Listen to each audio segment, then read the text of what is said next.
Hello mga idol, no, maayong adlaw sa tanan. So karon pa gyud ta ka update sa inyo no. Pasensya na kay mo kay busy man gyud ta sa mga nangaging adlaw.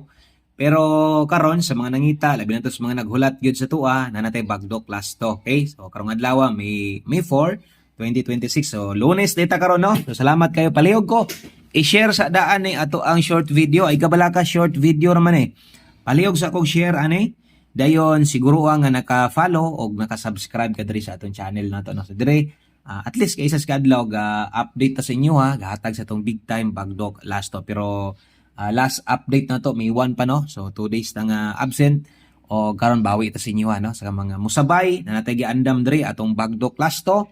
I-share lang palihog kana lang para makadaog sa tong uban. So di lang kamo gatanaw to adri ang pwedeng mudaog ano lang pod makita pod sa uban o makasabay pod sila sa tuwa no. So nindot kaayo ang atong last to karon sa mga mubagdok aw bagdok gyud alas 2 o alas 5 gyud moy kusog kaayong tinglusot gyud ani atong bagdok last to nato mo nang sabay nya mapokusan man gyud ninyo ni kay kaisa ra man ta muhatag og way last to sa inyong lugar pwede man gyud gamiton itaya ning swerte so sa pagtayana duha ra man butang pamoste no. Basic okay ka sa tong pairing na to nya pamosteray ko lang si mo okay kay 27 26 o 3C. Okay? So syempre upat ang atong kinahanglan kay upat man ang nadia bakante man ang box ya so kinahanglan puno na to.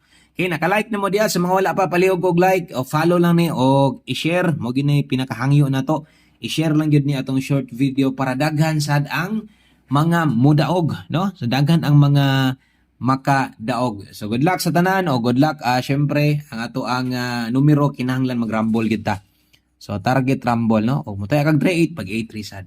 Anara, daghang kayong salamat o good luck na tong hurot. God bless. Amping mo diha o bye-bye.